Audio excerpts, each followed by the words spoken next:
Padre, te damos gracias en el nombre de Cristo Jesús. Y hoy, Señor, pues venimos una vez más delante de ti, con ese ánimo de poder recibir de tu palabra, de poder recibir de tu misericordia, de tu perdón, de tu enseñanza, mi Dios bendito. En tus manos, Señor, ponemos pues esta transmisión y que, Señor, pueda llegar la señal de manera continua, perfecta, sin interrupción, a todos los lugares que están aquí representados de los distintos países, mis hermanos de pues Argentina, Honduras, Colombia, México, Alemania, España, Estados Unidos, Guatemala. Señor, pues ahora, gracias a la tecnología, pues podemos estrechar lazos con todos tus hijos de otros lugares. Y te pedimos, Señor, que pues tengas esa bendición para nosotros y que sea tu palabra, Señor, hoy, conforme a lo que necesitamos, Señor, en nuestras vidas. En el nombre de Cristo Jesús. En ese bendito nombre te damos gracias, Dios. A ti es toda gloria y toda honra, Señor Jesucristo. Amén y amén. Pues vamos a comenzar. Y el tema que yo quiero hoy compartir con todos ustedes, pues simplemente tiene por título Misericordia.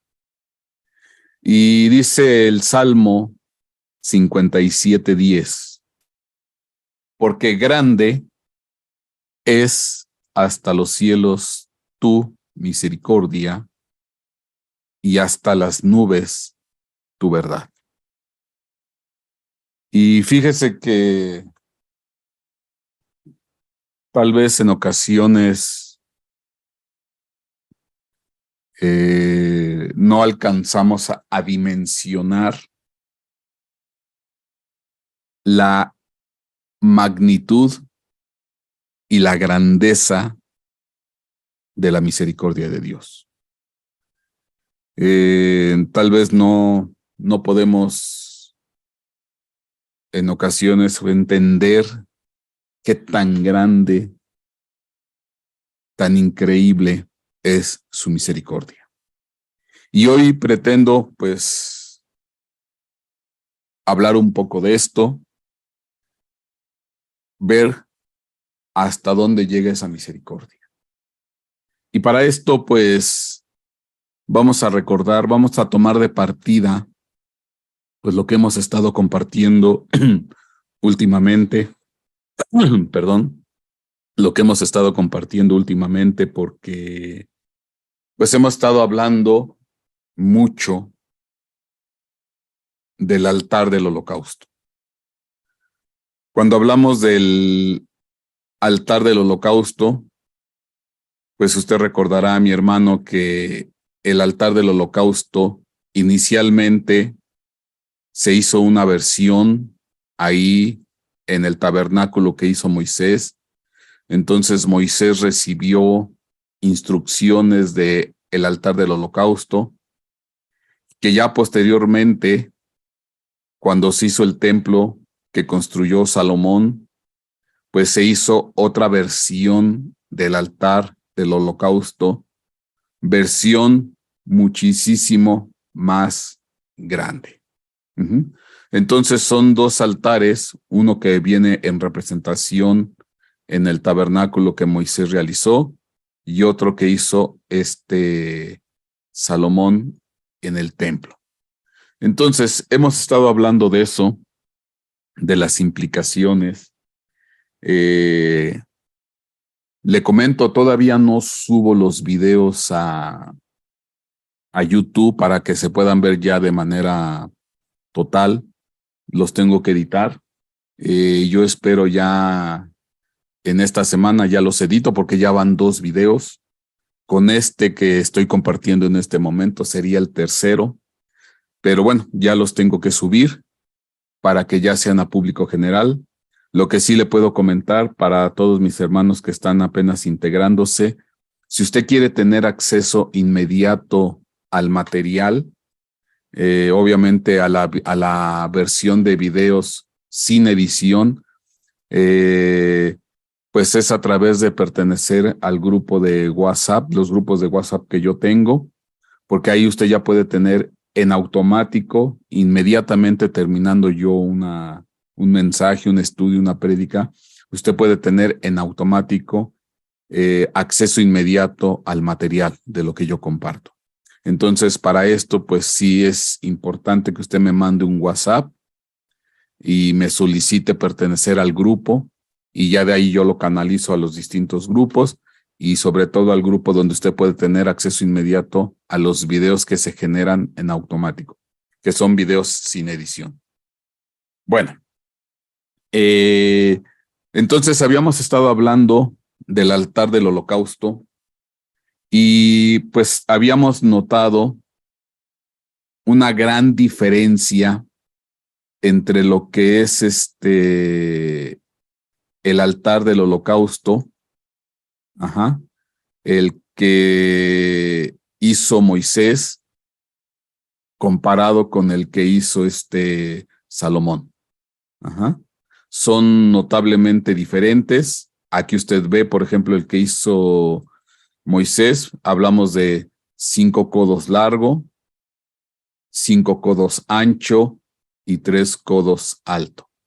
Y este fue el altar que levantó Moisés en el tabernáculo en el desierto. Cuando hablamos del altar de Salomón, hablamos de 20 codos ancho, 20 codos a largo y 10 codos alto. Entonces, pues sí, obviamente que sí hay diferencias en cuanto a la magnitud.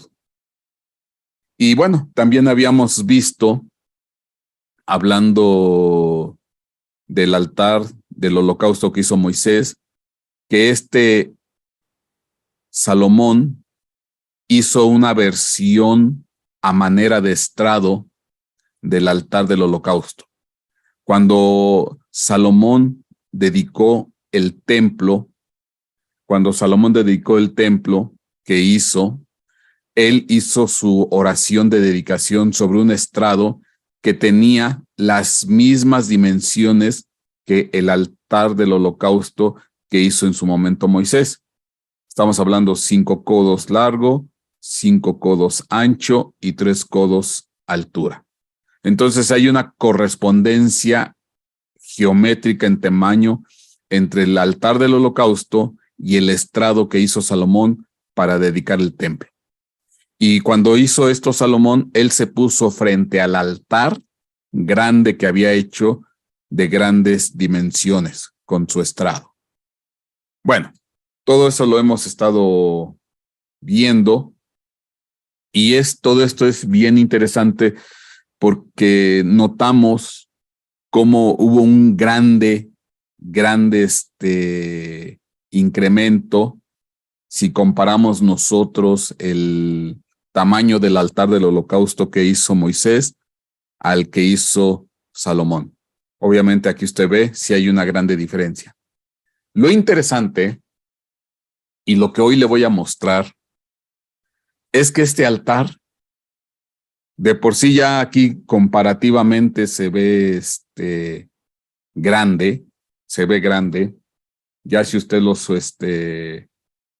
los compara, entonces pues sí, obviamente que sí hay una notable diferencia.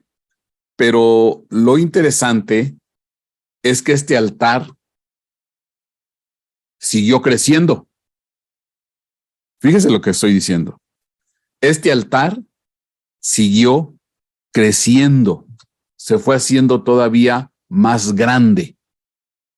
Y es lo que hoy le voy a mostrar. El altar que sigue, de que usted está viendo aquí en pantalla de 20 por 20 por 10, el siguiente altar, todavía más grande. Pero bueno, antes de yo poder mostrarle ese siguiente altar todavía más grande, pues tenemos que recordar algo que nos va a servir para reconocer todo esto.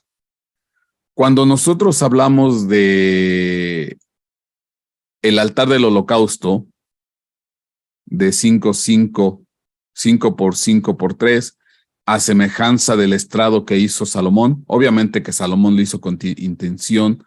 Yo le comentaba la vez pasada que el área aquí, el área de este altar del holocausto, igual al área de una de las paredes del estrado que hizo Salomón, pues iban a ser áreas de 15 codos cuadrados. ¿Por qué? Porque 5 por 3 nos da 15. Entonces las áreas de las caras laterales, tanto del altar que hizo Moisés como del estrado que hizo Salomón, son 15 codos.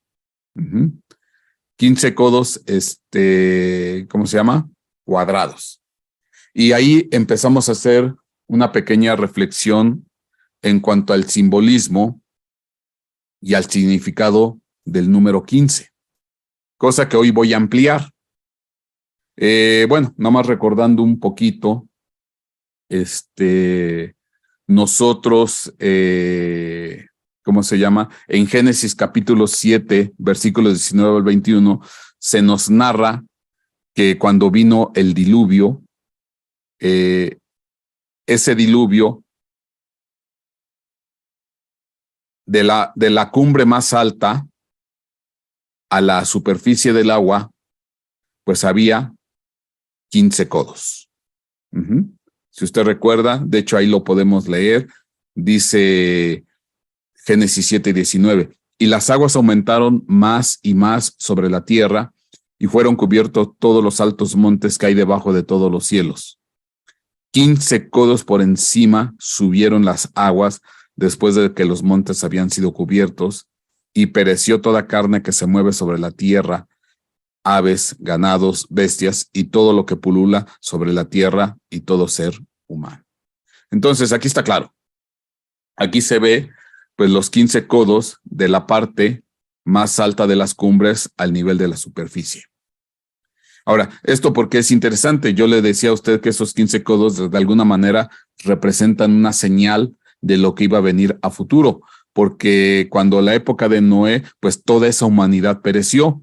Pero usted recuerde lo que dice la primera carta de Pedro, capítulo 3, versículo 18. Dice ahí, porque también Cristo murió por los pecados una sola vez, el justo por los injustos, para llevarnos a Dios, muerto en la carne, pero vivificado en el espíritu, en el cual también fue y predicó a los espíritus encarcelados. Esto es bien interesante. Predicó a los espíritus encarcelados, quienes en otro tiempo fueron desobedientes cuando la paciencia de Dios esperaba en los días de Noé durante la construcción del arca, en la cual unos pocos, es decir, 8 personas fueron salvadas por medio del agua. Entonces, pues aquí está claro que nuestro Señor Jesucristo fue y predicó a los espíritus encarcelados, que eran todos aquellos que murieron en la época del diluvio cuando Noé. Ahí lo dice muy claro. Y entonces, ¿por qué es interesante el 15? Porque pues estamos hablando que el 15 obviamente representa, pues desde este punto de vista, la misericordia que Dios habría de tener, porque Él iba a rescatar y a sacar a todos aquellos que murieron en la época de Noé. Los iba a sacar del Seol, porque estaban encarcelados en el Seol, y se los iba a llevar. Bueno. Y ya entendiendo todo esto, pues ahora entendemos porque, por ejemplo, nuestro Señor Jesucristo, Él murió y bajó al Seol en un día 15. Él estuvo 3 días y 3 noches en el Seol, el 15 y el 16 y el 17. ¿Y por qué digo que el día 15? Usted recuerde que Dios dio la orden de celebrar la Pascua el día 14 del mes. El día 14 de mes de Abib, se celebraba la Pascua, que fue cuando nuestro Señor Jesucristo pues celebró la Pascua con sus discípulos, lo que hoy nosotros conocemos como la Santa Cena. Pero pues obviamente que al día siguiente es cuando nuestro Señor Jesucristo fue crucificado en la cruz del Calvario, y obviamente que al día siguiente pues es el día 15. Entonces, a partir del día 15, estuvo 3 días y 3 noches en el Seol, 15, 16 y 17. Pero qué interesante que el día que nuestro Señor Jesucristo decide, en este caso, ¿cómo se llama? Él decide bajar al Seol, es en un día 15. ¿Y eso representa qué? La bendita misericordia de Dios, que Él bajó al Seol a morir por nosotros, a morir por nuestros pecados y a darnos la redención y la vida eterna. Entonces esto es precioso, esto es maravilloso, porque implica la bendita misericordia de Dios, cosa que se ve pues reflejada también cuando deja 15 codos como una señal entre la cumbre más alta y la superficie del agua, porque Dios los iba a ir a rescatar a la humanidad de la época de Noé. Interesante, porque ya posteriormente nuestro Señor Jesucristo baja en un día 15 al Seol para efectuar su acto de redención y rescate y de salvación por nosotros. Pero hay más.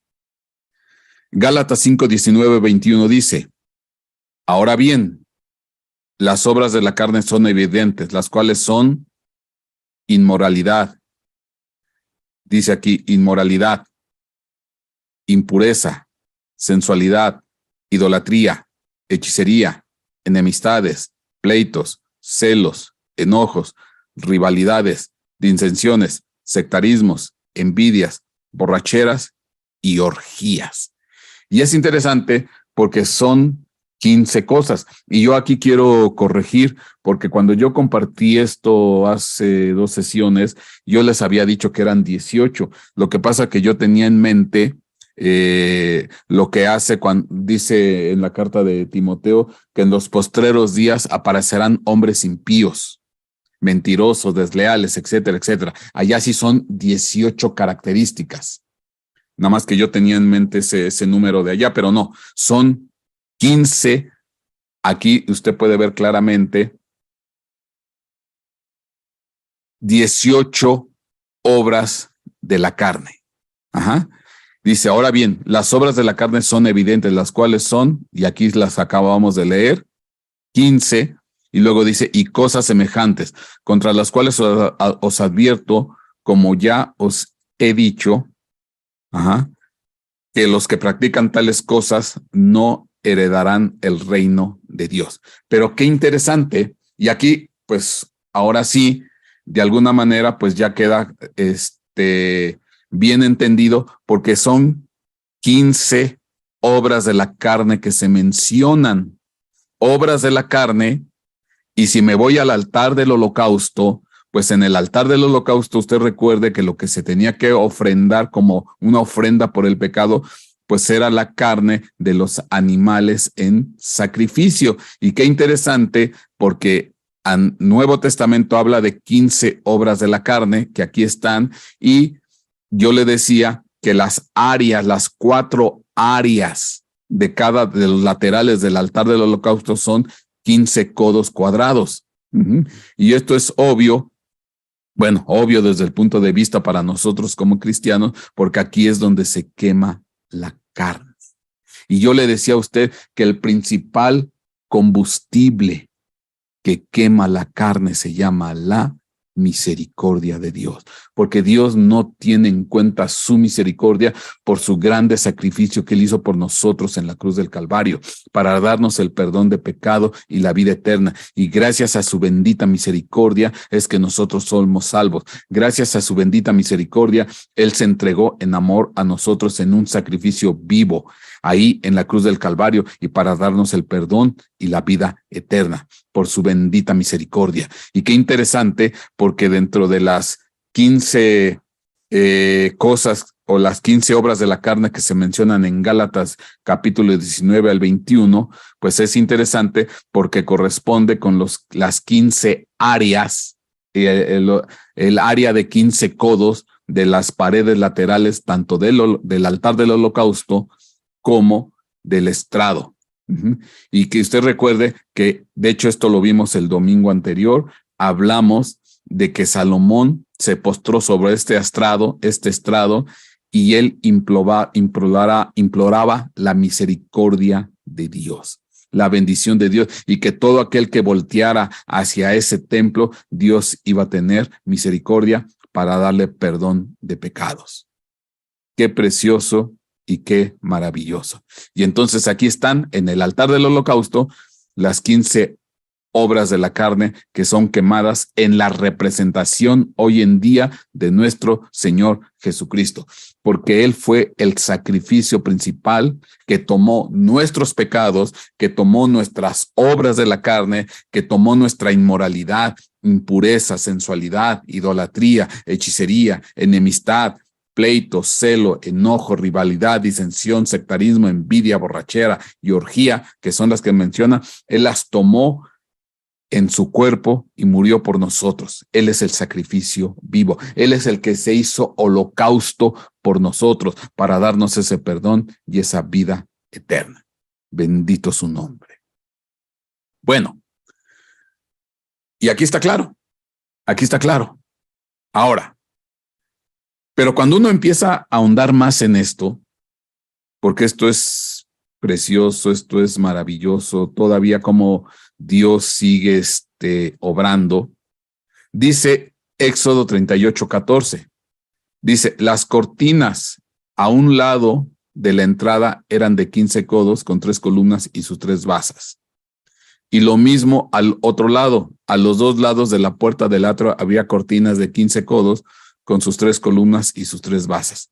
Cuando yo le hablo a usted del tabernáculo que hizo Moisés, lo que me está narrando aquí es que de la puerta principal, que es esta que estoy señalando aquí, las cortinas al lado y al lado eran de distancia de 15 codos. Aquí dice 15 codos con sus 3 columnas, 15 codos con sus 3 columnas. Entonces, qué interesante, porque para poder entrar al tabernáculo que en su tiempo hizo Moisés, era a través de una puerta que aquí en este caso se ve de color un poquito más oscuro, pues estaba custodiada por 2 paredes laterales de 15 codos. Y ahí otra vez, pues se deja ver de nuevo la bendita misericordia de Dios, que es la única manera como podemos entrar a la puerta. Dice la Escritura en Juan capítulo 10, yo soy la puerta de las ovejas. El que entrare por mí será salvo y hallará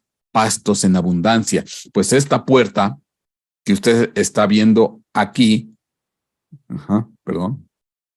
esta puerta que usted está viendo aquí, viene custodiada por 2 paredes laterales de 15 codos que representan la bendita misericordia de Dios. La bendita misericordia de Dios.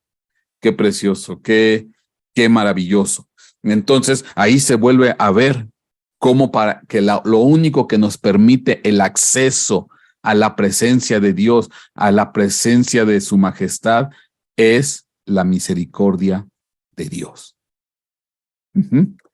Pero hay más. Fíjese, qué interesante, porque hay muchas celebraciones que Dios estipuló a Moisés, que son sombra y figura de nuestro Señor Jesucristo. Por ejemplo, le voy a hablar de 2 fiestas: la fiesta de los panes sin levadura y la fiesta de los tabernáculos. Pero hablando de la fiesta de los panes sin levadura, dice aquí Levítico 23:6, el día 15, otra vez aparece el 15, del mismo mes es la fiesta de los panes sin levadura para el Señor. Por 7 días comeréis panes sin levadura. Y aquí es interesante porque el día 15 es cuando nuestro Señor Jesucristo murió en la cruz del Calvario y descendió al Seol. El día anterior, el día 14, era el día de la Pascua. Entonces, según lo que estipulaba Dios a Moisés, el día 15 tenían que comer, empezaban a comer los panes sin levadura. Pero fíjese que qué precioso y qué interesante, porque dice Jesucristo, Jesús les dijo, yo soy el pan de vida. El que viene a mí no tendrá hambre, y el que cree en mí nunca tendrá sed. Juan 6:35 y Juan 6:51 dice, yo soy el pan vivo que ha bajado del cielo. El que coma de este pan vivirá para siempre, y el pan que yo daré es mi carne por la vida del mundo. Y entonces, qué interesante, porque la fiesta de los panes sin levadura empezaba un día 15. 15, otra vez la bendita misericordia de Dios. Y cuando Dios derrama su misericordia, no tendremos hambre, no tenemos sed. Y Él es el que dio su vida por nosotros. Yo les daré, el pan que yo daré es mi carne por la vida del mundo. Y ese pan bajó del cielo. Entonces, fíjese que ahí otra vez se expresa la bendita misericordia de Dios. Otra vez se expresa esa bendita misericordia, y es en el inicio de la fiesta de los panes sin levadura. Interesante, porque hay otra fiesta, que es la fiesta de los tabernáculos. Dice Levítico 23:24, habla a los hijos de Israel y diles, el día 15 de este mes séptimo es la fiesta de los tabernáculos y se celebrará al Señor por 7 días. Pero otra vez es lo mismo, el día 15 se celebra la fiesta de los tabernáculos. Ahora, ¿por qué es interesante esta fiesta? Porque dice Juan capítulo 1, versículo 14, y el Verbo se hizo carne y habitó entre nosotros. Y vimos su gloria, gloria como del unigénito del Padre, lleno de gracia y verdad. Pero dice aquí que habitó, pero cuando yo veo la definición en griego de habitó, aquí está 46:37, dice literalmente, es extender su tabernáculo, habitar, morar. Aquí dice, como Dios lo hizo en el tabernáculo de la antigüedad, símbolo de protección y comunión, pero es extender su tabernáculo. Entonces, Juan 1:14 muy bien puede decir, el Verbo se hizo carne e hizo su tabernáculo entre nosotros, hizo su tienda entre nosotros. Y entonces, qué curioso, porque en el día 15 del mes séptimo se celebra la fiesta de los tabernáculos. Día 15 se hace la fiesta de los tabernáculos. ¿Y por qué es interesante? Porque hablando de nuestro Señor Jesucristo, Él hizo, el Verbo se hace carne y habita entre nosotros, hizo un tabernáculo entre nosotros, hizo una morada entre nosotros, vino a vivir entre nosotros ese Verbo. Entonces ahí está otra vez la bendita misericordia de Dios, que nos vino a visitar, que nos vino a ver, que vino a habitar entre nosotros, a convivir entre nosotros. Ahí se ve otra vez la bendita misericordia de Dios. Entonces, qué interesante que en dos de las fiestas principales, en la fiesta de los panes sin levadura, que empezaba en el día 15, y la fiesta de los tabernáculos, que empezaba también en el día 15, ahí se ve otra vez la bendita misericordia de Dios.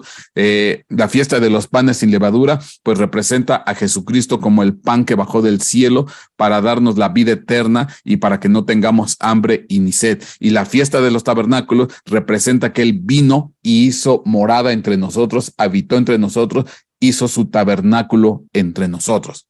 Otra vez, bendita misericordia de Dios. Entonces, y ya de esta manera, pues van apareciendo muchas cosas, va más entendimiento. Por ejemplo, Isaías capítulo 38, versículo 1, Ezequías. Dice aquí, en aquellos días Ezequías cayó enfermo de muerte. Y vino a él el profeta Isaías, hijo de Amós, y le dijo, así dice el Señor, pon tu casa en orden porque morirás y no vivirás. Entonces Ezequías volvió su rostro hacia la pared y oró al Señor y dijo: te ruego, oh Señor, que te acuerdes ahora de cómo yo he andado delante de ti en verdad y con corazón íntegro, y he hecho lo bueno ante tus ojos. Y Ezequías lloró amargamente. Entonces la palabra del Señor vino a Isaías diciendo: ve y di a Ezequías: así dice el Señor Dios de tu padre David, he escuchado tu oración y he visto tus lágrimas. He aquí añadiré 15 años a tus días, y te libraré a ti y a esta ciudad de la mano del rey de Asiria, y defenderé esta ciudad. Y entonces, otra vez, fíjese qué precioso, le concede 15 años más de vida. Dios había estipulado que ya Ezequías tenía que terminar su periodo en la tierra, tenía que arreglar lo que hubiera pendiente. Manda al profeta Isaías y dile que ya pone en orden tu casa porque habrás de morir, vas a partir. Y entonces entró en aflicción Ezequías, oró a Dios con su rostro hacia la pared y le empezó a rogar y le dijo: acuérdate de mí, yo he andado en verdad delante de ti con corazón íntegro, he hecho lo bueno delante de tus ojos. Y empezó a llorar amargamente. Conmovió el corazón de Dios. Dios tuvo compasión, Dios tuvo misericordia y le concedió 15 años más de vida. Otra vez, bendita misericordia de Dios. Bendita misericordia de Dios. Dios le concedió 15 años más de vida. Entonces, ve qué hermoso, cómo aparece ahora el 15 por todos lados. Desde los 15 codos de área de los 4 costados del altar del holocausto y del estrado, para quemar las 15 obras de la carne. Ajá. Y los 15 codos de altura desde la cumbre más alta al nivel del agua, que representaba que Dios iba a rescatar a aquellos que murieron en la época de Noé. El día 15, que representa cuando nuestro Señor Jesucristo empezó a bajar al infierno para darnos el perdón, la vida eterna, la obra de salvación y de restauración para nosotros en Cristo Jesús. 15 codos que representan las 2 paredes laterales a la entrada principal del tabernáculo. 15 que representa la fiesta de los panes sin levadura, donde Cristo se representa como el pan de vida. 15 que representa la fiesta de los tabernáculos, donde Cristo también representa que Él vino a ser tabernáculo entre nosotros.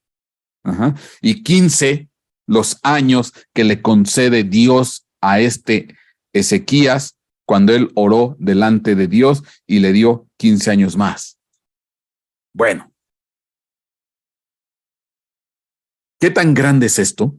¿Cómo va creciendo la misericordia? ¿Cómo se va haciendo grande, grande, grande, grande? Bueno, hay más. Oseas. Y esto está precioso. Oseas 1:2. Dice aquí: cuando por primera vez el Señor habló por medio de Oseas, el Señor le dijo: anda, toma para ti a una mujer ramera y engendra hijos de prostitución, porque la tierra se prostituye gravemente abandonando al Señor. Y Dios tomó como ejemplo vivo, como profecía viva, la vida de Oseas con su esposa, que habría de tomar dentro de las mujeres prostitutas. Los tomó como una profecía viva, como un ejemplo vivo de lo que era el pueblo de Israel. Entonces dice: ve y toma para ti una mujer ramera, una mujer de prostitución, porque de la misma manera la tierra y mi pueblo se prostituye a semejanza. Y engendra hijos de prostitución. Y entonces quiere decir que el pueblo de Israel, pues muchos ya eran hijos de prostitución. Y dice aquí: fue pues y tomó a Gomer, hija de Diblaín, y ella concibió y le dio a luz un hijo. Contened con vuestra madre. Y bueno, aquí dice, concibió y le dio a luz un hijo. Bueno, si tú sigues leyendo, resulta ser que concibió junto con Gomer, que era esta mujer que concibió tres hijos. Si mal no me recuerdo, 2 varones y una mujer. Entonces, estos hijos representaban dentro del pueblo de Israel los hijos de prostitución. Ahora, aquí viene algo bien interesante, porque pues pareciera, uno pensaría que, pues hablando de esta mujer llamada Gomer, que por cierto, Gomer significa terminación o terminar, algo así como finiquitar, ya acabar todo, dejar todo terminado. Eso es lo que estaría representando Gomer. Uno pensaría que esta mujer, que fue sacada de la prostitución, que fue sacado del vicio, que fue sacado de los antros, que fue sacada de las pasiones de la carne, que se le dio un estatus de una mujer respetada, de una mujer casada, de una mujer madre de hijos. Uno pensaría que esta mujer pues tendría que haber, a semejanza de su nombre, haber terminado con su mala vida, haber terminado con esa época oscura, haber finiquitado todas esas cuentas pendientes cuando andaba en la carne, en la prostitución, en todo lo que implica, en los adulterios, en la fornicación, en la inmoralidad. Uno pensaría que, pues como representa su nombre, Gomer, que significa terminación, terminar, finiquitar todo, pues resulta ser que no, que esta mujer no quiso terminar su antigua vida. Y independientemente de que Oseas pues le dio un nombre, le dio apellido, le dio una estatura, le dio un respeto ante la sociedad, la hizo madre de hijos, esta mujer con todo y todo regresó a su mala vida. Y aquí dice Oseas 2:2. Y yo intuyo que estas ya son palabras de Oseas. Dice: contended con vuestra madre, la madre de los 3 hijos que tuvo. Contended, porque ella no es mi mujer. Yo ya no soy su marido. Que quite pues de su rostro sus prostituciones y sus adulterios dentro de sus pechos. ¿Por qué? Porque esta mujer siguió, independientemente que la rescataron de esa mala vida, la cual no quiso finiquitar, la cual no quiso terminar, sino la quiso continuar, no le hizo de alguna manera, pues vamos a decir, honor al nombre que ella tiene de terminar, de finiquitar. Siguió con sus prostituciones, siguió con sus adulterios, siguió con sus fornicaciones. Y aunque ya era madre de estos 3 hijos, y aquí se dice, pues contiendan con su madre, porque ella ya no es mi mujer, yo no soy su marido, ya ella se fue con otros, ya se fue tras sus adulterios, tras sus fornicaciones. Dice aquí Oseas 2:5, pues su madre se prostituyó, la que los concibió se deshonró, porque dijo: iré tras mis amantes que me dan mi pan y mi agua, mi lana y mi lino, mi aceite y mi bebida. Y qué tremendo, porque como que pareciera ser que Oseas, ¿acaso Oseas no le daba alimento? ¿Acaso Oseas no le daba cobertura? ¿Acaso Oseas no le daba protección, no le daba cariño, no le daba bienes materiales, bienes espirituales, que mejor estaba añorando lo que le daban sus antiguos amantes? Dice: porque iré tras mis amantes que me dan mi pan, mi agua, mi lana, mi lino, mi aceite y mi bebida, cosa que ya no les faltaba, cosa que ella ya lo tenía por vía de Oseas, cosa que Dios a través de Oseas la bendijo, la levantó, le prosperó, le proveyó, le dio todo, pero ella quería seguir en sus adulterios y detrás de sus amantes y de lo que sus amantes le daban. Oseas 2:7 dice: y seguirá a sus amantes, pero no los alcanzará, los buscará, pero no los hallará, y entonces dirá: iré y volveré a mi primer marido, porque mejor me iba entonces que ahora. Entonces, fíjense qué curioso, regresó a su vida de prostitución, regresó a sus amantes y le empezó a ir mal. Le empezó a ir mal y toma la decisión. Iré y volveré a mi primer marido. Yo intuyo, creo yo, que cuando habla de su primer marido, habla de Oseas. Creo yo. No queda claro, porque se entiende que cuando Oseas se casa con esta mujer, pues si se casó quiere decir que no estaba casada. Entonces, o a lo mejor hasta probablemente pudiera haber estado divorciada. No lo sé. El chiste es que le va mal y decide regresar. Pero ya cuando decide regresar, ya no lo pudo hacer. ¿Por qué? Porque fue esclavizada. La tomaron por esclava. Y entonces Dios le da una orden a Oseas. Oseas 3:1 le dice, y el Señor me dijo, ve otra vez. Otra vez. O sea que ya había ido veces anteriores. Y el Señor me dijo, ve otra vez.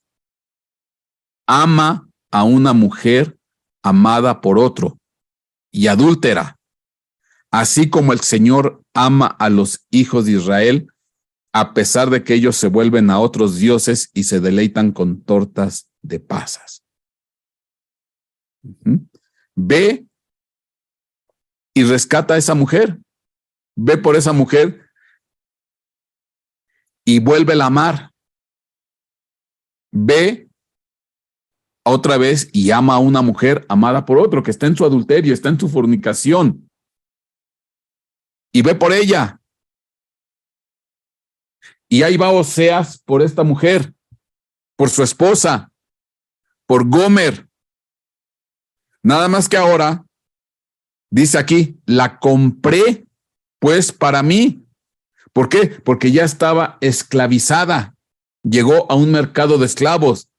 Y dice a esa mujer adúltera, a esa mujer que me engañó, a esa mujer que se fue de mi presencia, a la cual yo le di todo, le di nombre, le di apellido, le di respeto delante de la gente, la saqué de esa mala vida y que no valoró lo que yo hice por ella, que no valoró, ni siquiera tuvo amor por sus hijos a los cuales engendró y que se volvió tras sus amantes, tras sus prostituciones. Ahora me pides que vaya por ella otra vez y ahora tengo que pagar por ella. Dice Oseas 3:2. La compré pues para mí por 15 siclos de plata. Créeme que si no fuera por la bendita misericordia de Dios, ¿quién va a ir a comprar esta mujer? ¿Quién va a ir por ella? Mujer adúltera, mujer de una vida de prostitución, de una mujer que abandonó a sus hijos, de una mujer que se regresó, que no valoró lo que hizo Dios, lo que hizo Oseas por ella. Dice, pues ve y cómprala. Y dice, y ve por ella y tráela de nuevo. Y ahora no nada más tráela, dice, ámala. Ama a esa mujer, ama a esa persona, a esa que te engañó, a esa que sacaste de la prostitución, a esa que se corrompió delante de ti, a esa que no te valoró, a esa que dejó a tus hijos. Ámala. Y ahora paga por ella 15 siclos. Dice la Escritura que nosotros fuimos comprados por precio de sangre. Nosotros fuimos comprados por su bendita misericordia, por su bendito amor. Pagaron por nosotros la sangre de Cristo. Y dice aquí, y le dije, te quedarás conmigo por muchos días.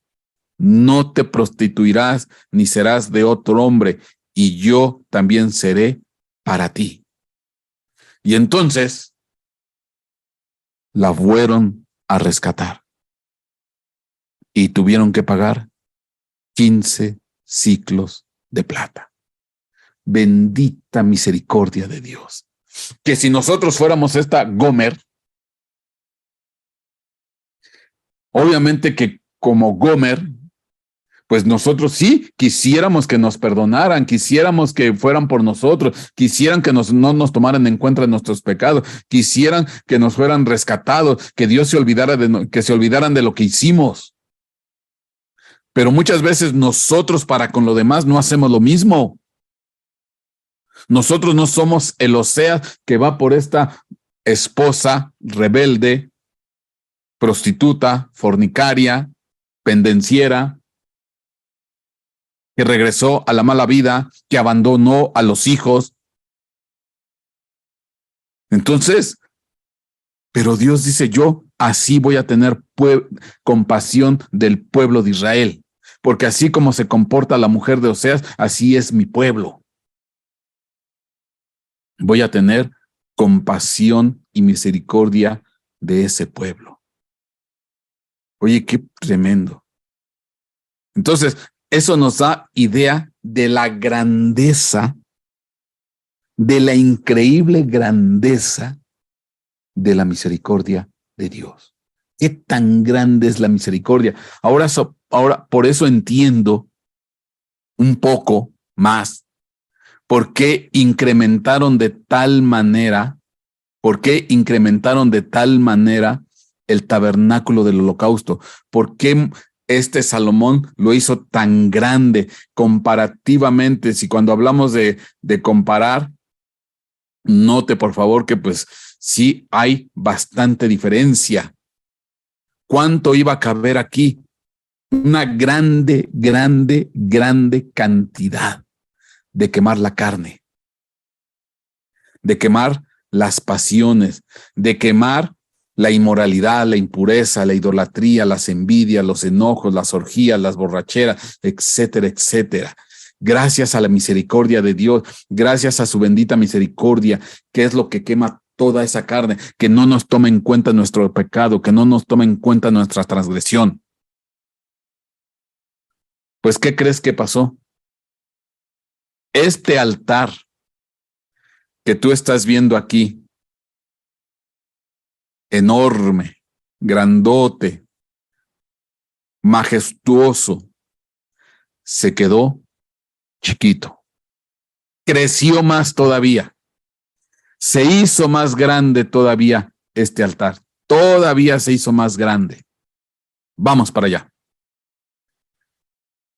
Cuando empezaron a ofrendar, a dedicar el templo.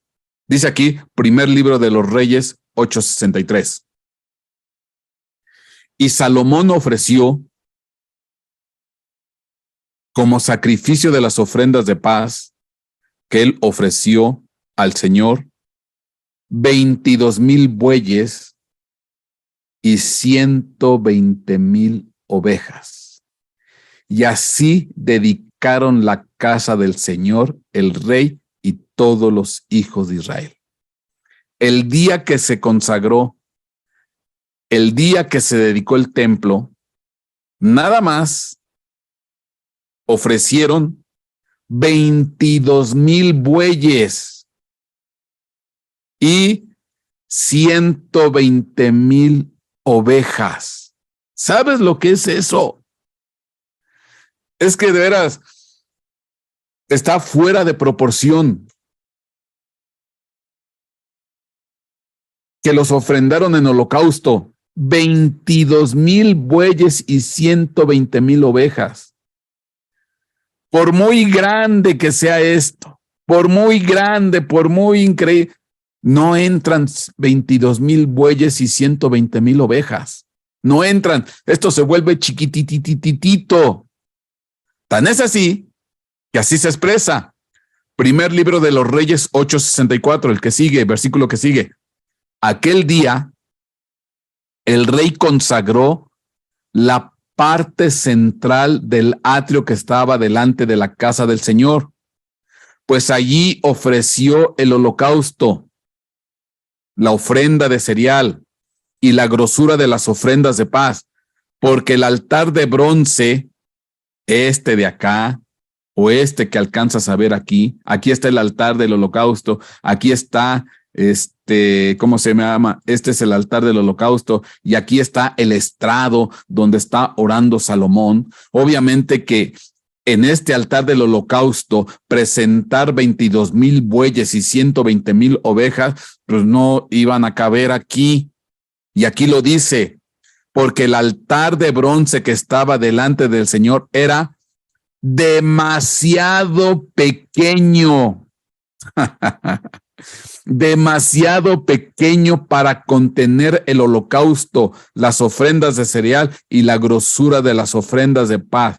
Pero quédate con esta frase, demasiado pequeño, pequeñísimo, este de acá, demasiado pequeño. De por sí uno ya lo estaba viendo así, híjole, qué grandote, qué enorme, qué. Pues no,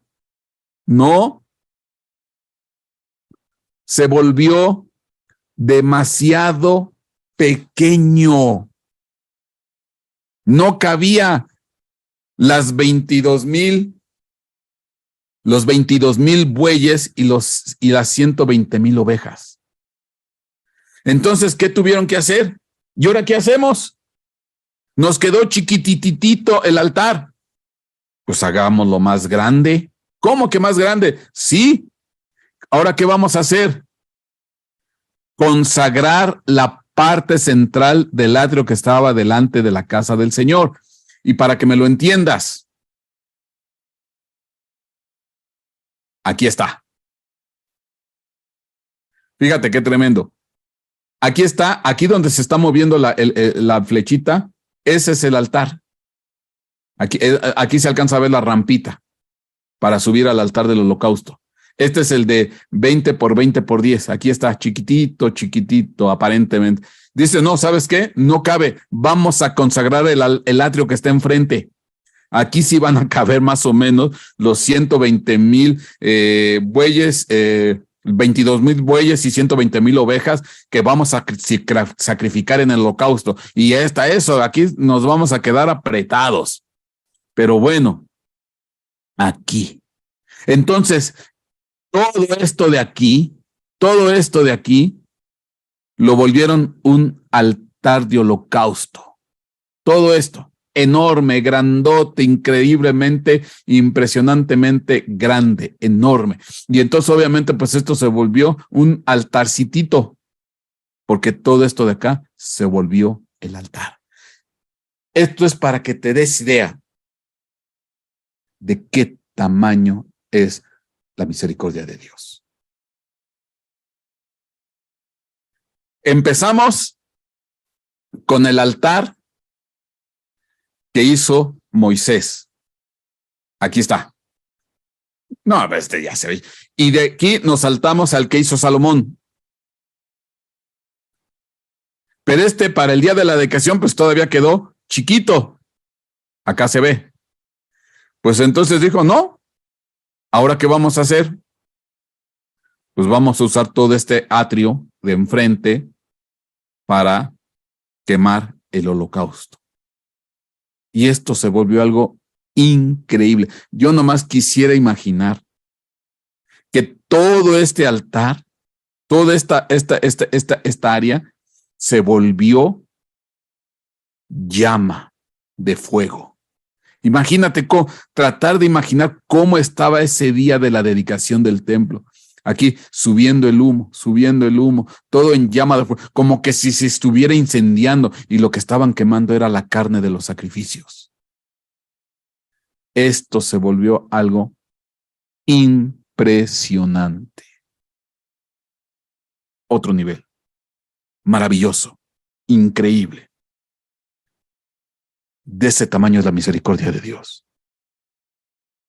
Ahora entiendo por qué dijo Dios, vete por Gomer, la prostituta, y ten hijos de prostitución. Ahí va Oseas por Gomer, la prostituta, tiene 3 hijos. Y esta Gomer no valoró lo que hizo Oseas por ella. se regresó a sus amantes, se regresó a sus prostituciones, abandonó a sus hijos, regresó también probablemente a sus ídolos. Y le dijo Dios, ve de nuevo por ella, otra vez, otra vez, otra vez, otra vez, porque sus misericordias son nuevas cada mañana. Sus misericordias son nuevas cada mañana.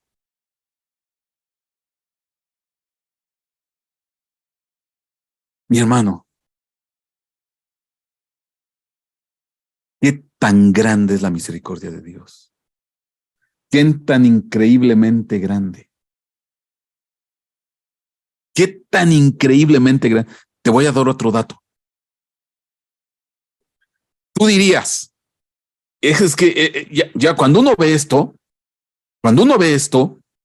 uno pensaría en automático. Bueno, y aún con todo y esto,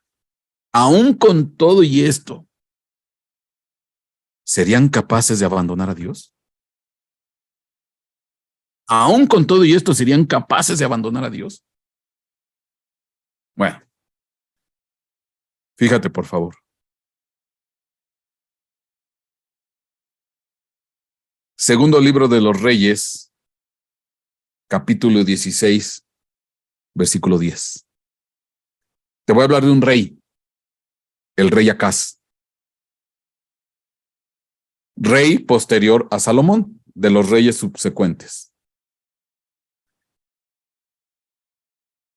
Y el rey Acaz fue a Damasco a ver a Tiglat-Pileser, rey de Asiria. Y vio el altar que estaba en Damasco. Y el rey Acaz envió al sacerdote Urías el diseño del altar y su réplica, conforme a toda su hechura. Resulta ser que el rey Acaz va a visitar al rey Tiglat-Pileser de Asiria, en su capital de Damasco. Y este Tiglat-Pileser, o el reino allá en Damasco, ellos también tenían un altar. Y Acaz, cuando ve el altar, le gustó y vio el altar que estaba en Damasco, y el rey Acaz envió al sacerdote Urías el diseño del altar y su réplica conforme a toda su hechura. Le gustó tanto que lo copió. Hizo una copia, un diseño en copia.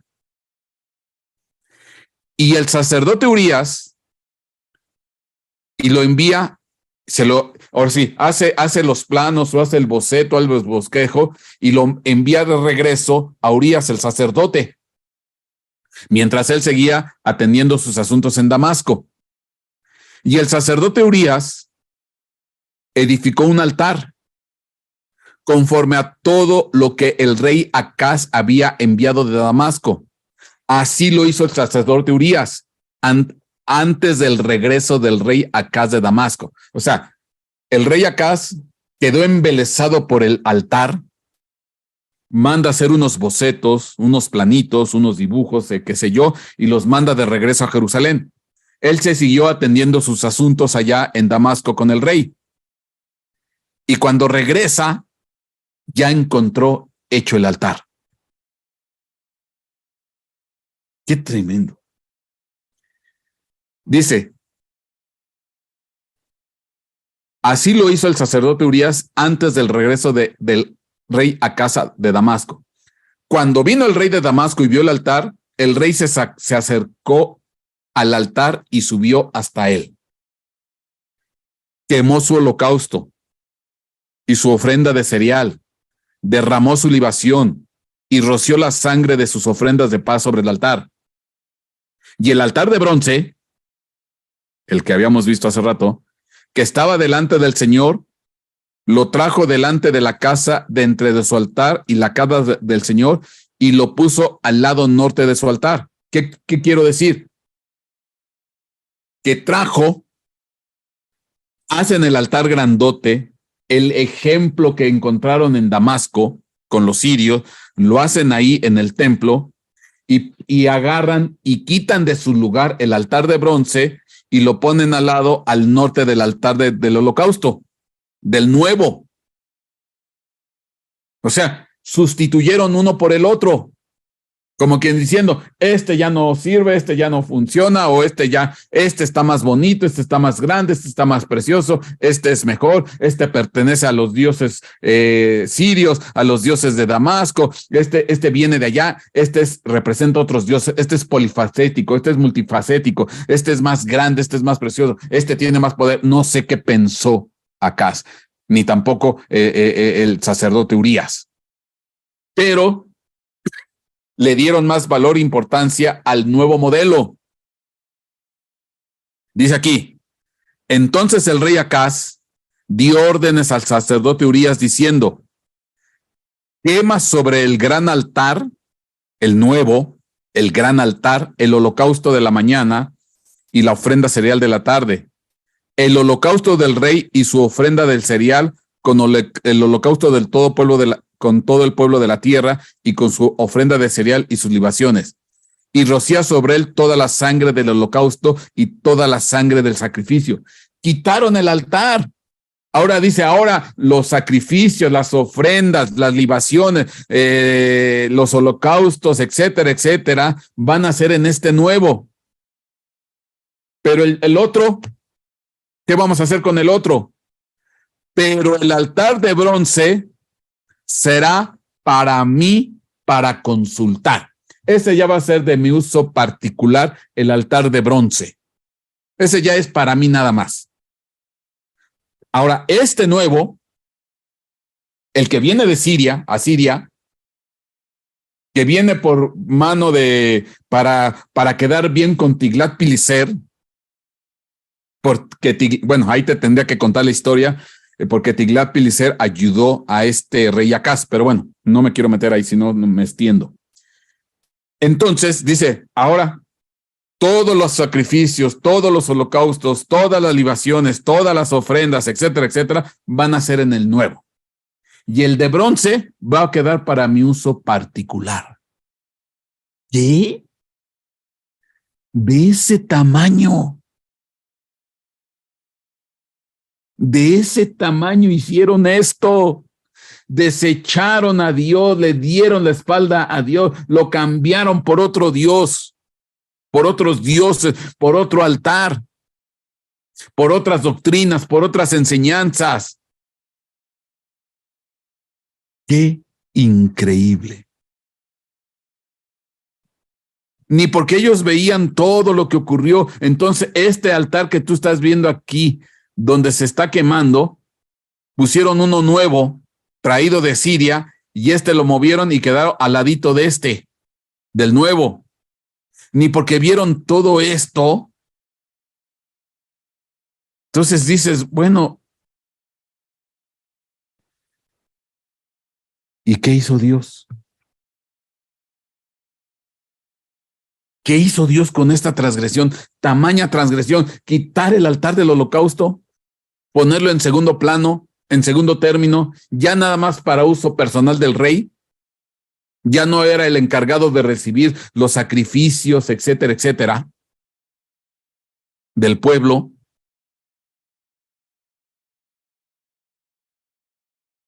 Qué increíble. Pues con todo y todo, al final, Dios los perdonó. Dios los perdonó. De ese tamaño es la misericordia de Dios. No tiene límites, no tiene precio, no tiene tamaño. No lo puedes acotar, la misericordia de Dios. Y ahí está este rey, Acaz, haciendo un altar nuevo. Ya no le satisfacía el anterior, haciendo a un lado la presencia de Dios.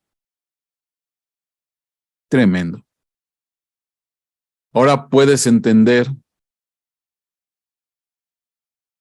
cuando dice la Escritura, tu misericordia, Salmo 36:5, oh Señor, se extiende hasta los cielos, tu fidelidad hasta el firmamento.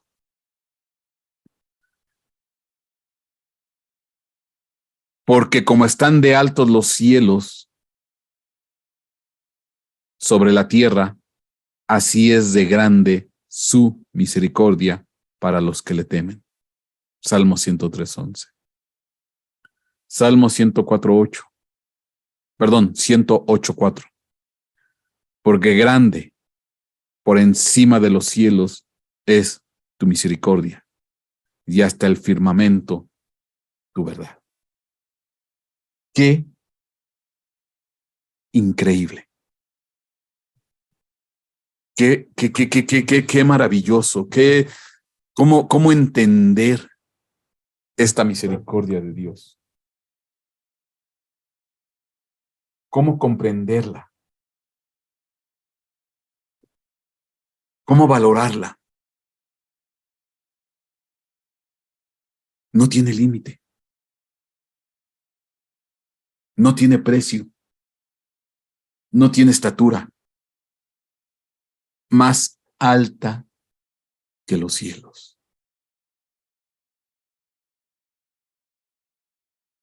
¿Y con qué se activa? Con que te humilles y con que te postres.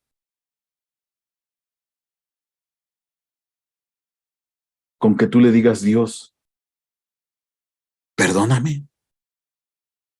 Reconozco mi maldad. Gomer dijo, me está yendo mal. Gomer dijo, me está yendo mal. Voy a regresar a mi marido. Ya no pudo regresar porque quedó esclavizada y la tuvieron que comprar. La tuvieron que comprar.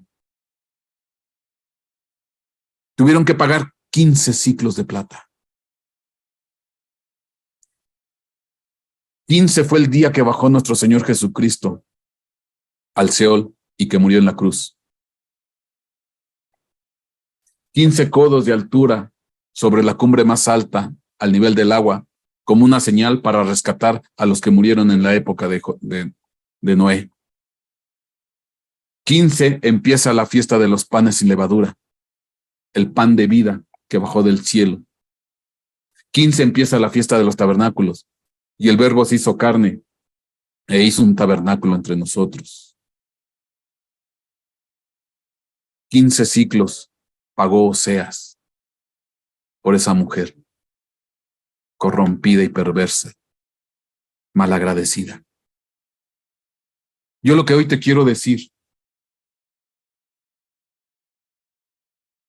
que Dios quiere tener misericordia de ti. Dios quiere tener misericordia de ti. Dios quiere darte el perdón. Dios quiere darte la vida eterna. Dios quiere restaurarte. Dios quiere sanarte. Pastor, pero es que ¿qué hago? Mi esposo me engañó. Mi esposo adulteró.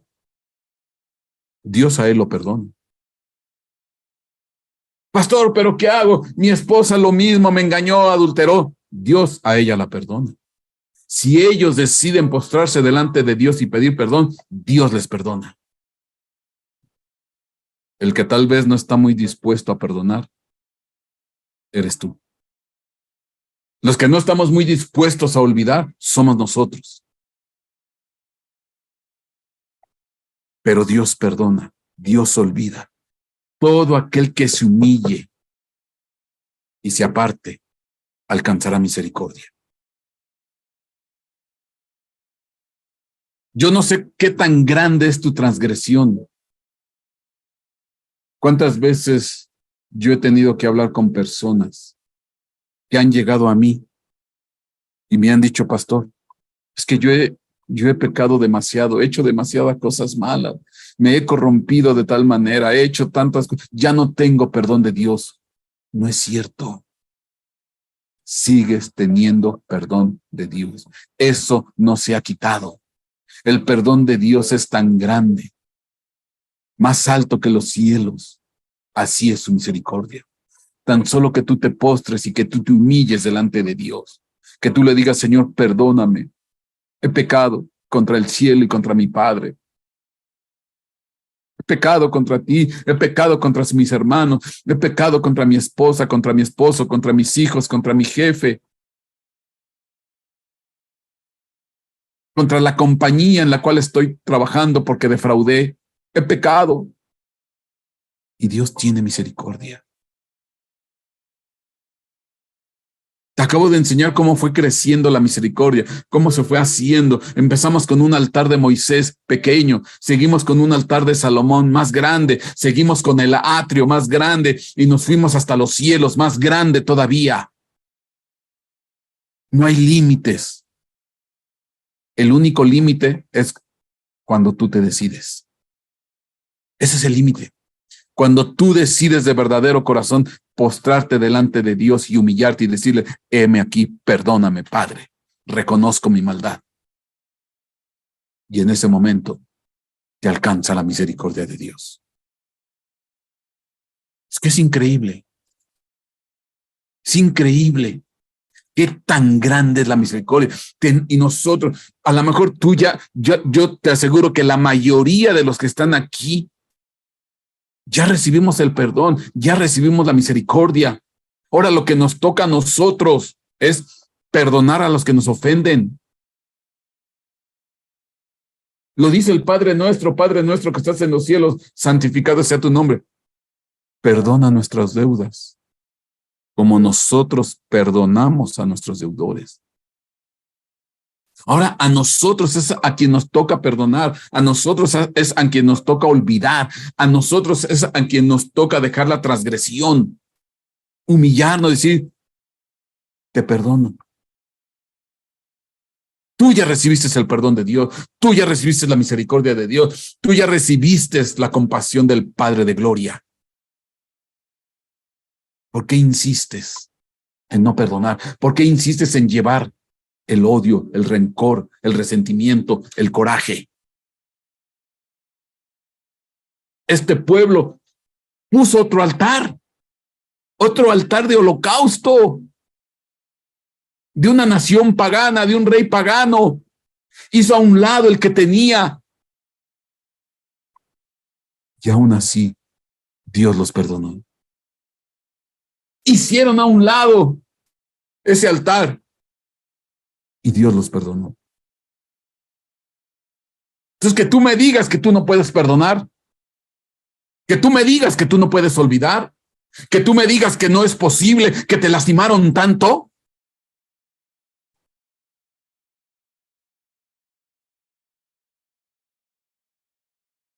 No, créeme que no.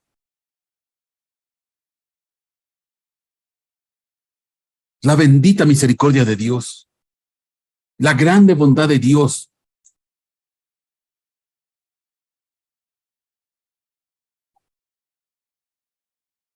El perdón, la misericordia.